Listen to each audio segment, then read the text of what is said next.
안녕하세요. 저는 은평고등학교 2학년에 재학 중인 이수종이라고 합니다. 제가 오늘 이 무대 위에 오를 수 있었던 건 작은 배려들이 있기에 가능했다고 생각합니다. 그런데 한 가지 질문을 드리고 싶어요. 보시다시피 저는 이렇게 휠체어를 사용합니다.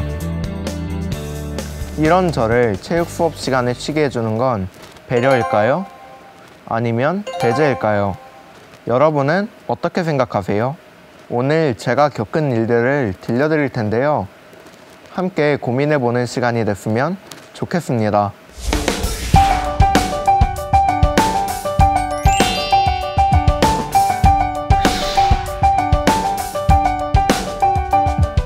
지금까지 정규교육을 받아온 저니까 당연히 체육 과목이 있었겠죠? 평가 결과는 어땠을까요? 저희 초등학교 체육 성적표에는 바로 노령요함이 적혀 있습니다. 사실 저는 초등학교 당시 체육 수업에 한 번도 참여해 본 적이 없어요. 저는 희귀난 치질환을 앓고 있어서 축구공조차도 저에게는 엄청 큰 위험이 될 수 있거든요. 그런 제가 노령요함이라는 성적을 받은 거죠. 성적표를 보신 저희 부모님 역시 노력을 하고 싶어도 할 수 없는데 라며 어처구니 없어 하셨던 기억이 나네요. 여러분께서는 어떤 생각이 드시나요? 물론 학교에서는 제가 공에 맞을까봐 저를 배려해 주시는 걸 테지만 노령요함이라는 성적표는 학습 기회를 배제당한 결과가 아닐까 싶습니다. 제가 입학한 초등학교는 특수학급이 있는 통합학교였습니다. 특수학급 선생님과 어머니와의 첫 면담이 아직도 기억나는데요.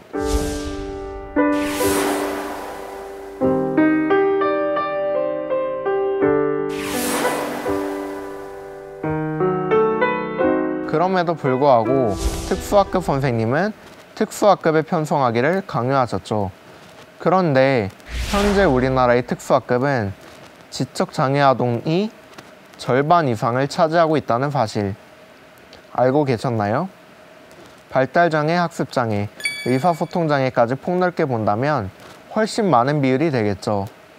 아무래도 지적정서장애 아동 위주의 교육이 이루어질 수밖에 없는 환경입니다. 단순하게 장애아동, 비장애아동 이렇게 이분법적으로만 나눠서 특수학급으로 배정하는 경우가 많은 거죠. 저 역시도 제 이사와는 상관없이 배제당할 뻔했지만 다행히 제 초등학교 1학년 담임이셨던 정기현 선생님의 배려 덕분에 저는 일반 학급에 진학할 수 있었습니다.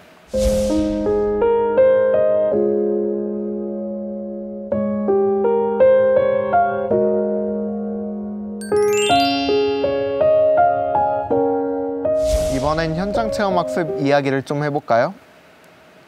소풍, 수학여행, 수련회, 체험학습, 많은 학생들이 좋아하는 활동이죠.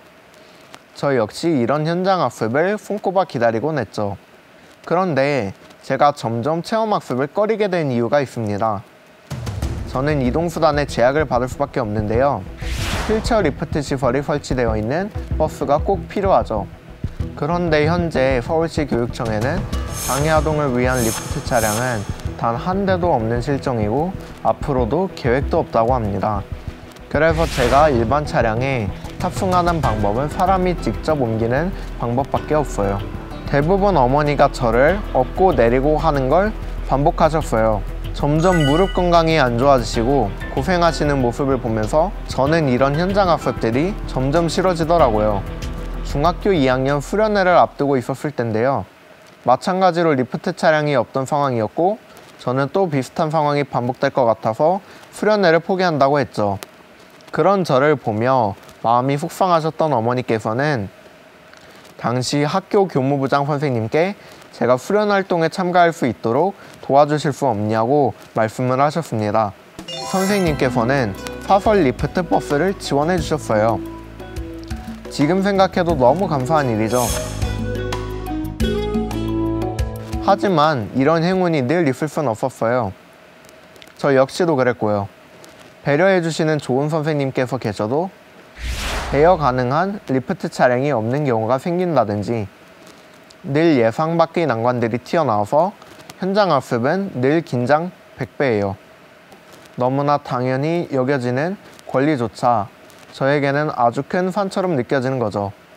다행히도 저는 배제당할 뻔한 수많은 상황에서 많은 분들의 배려 덕분에 저의 권리를 어느 정도 보장받을 수 있었어요. 그렇지만 여전히 수많은 다른 장애 아동들은 배제당하는 경험을 겪고 있는 것이 현실입니다. 그래서 저라도 장애 아동들의 인권 문제에 대하여 목소리를 높여야겠다고 생각했어요. 장애 아동이 학습 기회를 박탈당하든가 시스템이 갖추어지지 않아서 불편함을 겪고 있는 현실은 저만이 할 수 있는 이야기이기도 하잖아요. 미래의 장애 아동들은 제가 겪었던 어려움을 겪지 않았으면 하는 마음이 더 컸던 것 같아요. 그래서 저는 2015년부터 아동권리 스스로 지킴이라는 단체에서 활동을 시작하게 되었습니다.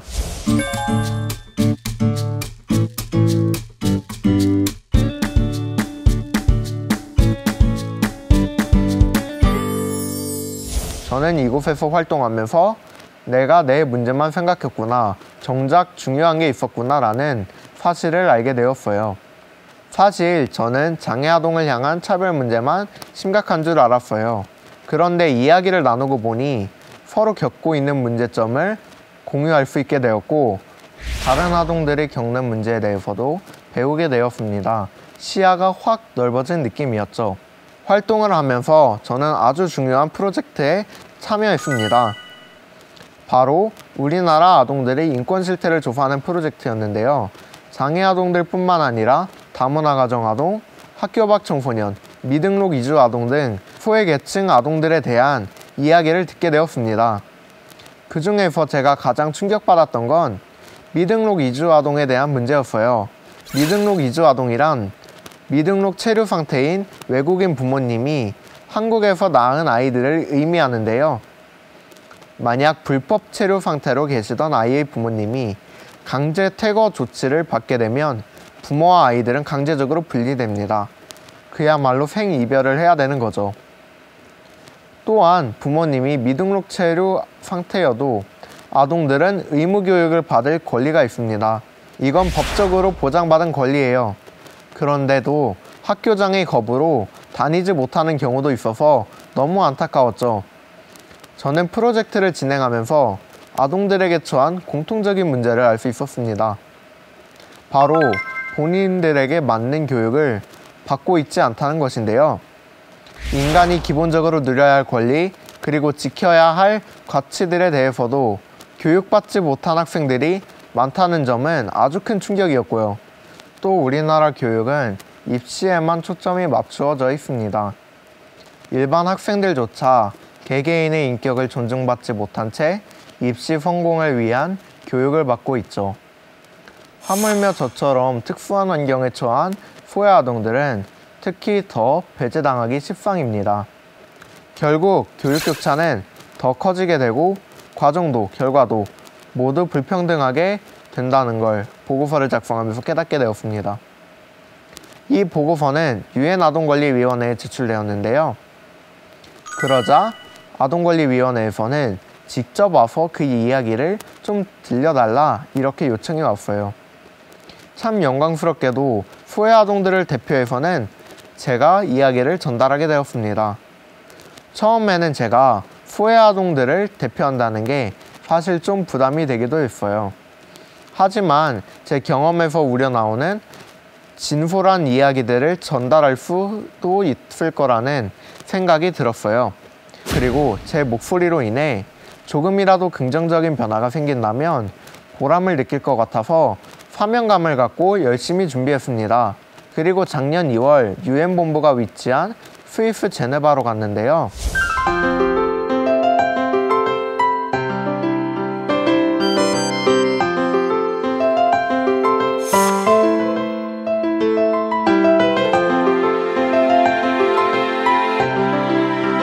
설렘도 잠시 제가 어떤 목적으로 제네바에 간 건지를 생각하면 마냥 신날 수만은 없더라고요. 그 자리가 어떻게 보면 대한민국이 아동권리 협약을 잘 이행하고 있는지, 교육 문제점은 없는지, 아동 인권의 현 주소는 어떤지를 살펴보기 위한 자리거든요. 저는 우리나라 현 상황을 전달하기 위해 인권이사회 위원들 앞에서 발표했습니다. 소외 아동들이 교육 현장에서조차 소외당하고 있는 현실을 전달했고요. 또 제 경험을 살려 장애 아동의 복지가 보장받지 못하는 현실에 대해서도 이야기했습니다. 유니세프 국제본부에서도 입시 중심의 대한민국 교육 현실과 특히 소외 아동들이 입시를 중심으로 행해지는 대한민국 교육에서 소외되고 있고 모든 아동들에게 평등한 교육이 보장되지 않고 있다는 이야기를 전했습니다. 대한민국 아동들의 현실을 들으면서 눈물을 흘린 위원분도 계셨어요. 아침 10시부터 밤 10시까지 대학 입시에 맞춰 공부만 해야 하는 일반 학생들의 상황이 매우 안타깝다 하였고 장애아동과 소외아동에 대한 교육적 배려가 없는 상황에서 아이들이 겪을 어려움을 생각하니 마음이 아프다고 하셨죠. 저는 우리 사회가 아동을 바라보는 시선이 조금 달라졌으면 하는 바람입니다. 장애 유무를 떠나 출신 배경을 떠나 개개인을 하나의 인격체로 보고 그들을 존중하는 교육이 이루어져야 한다고 생각합니다.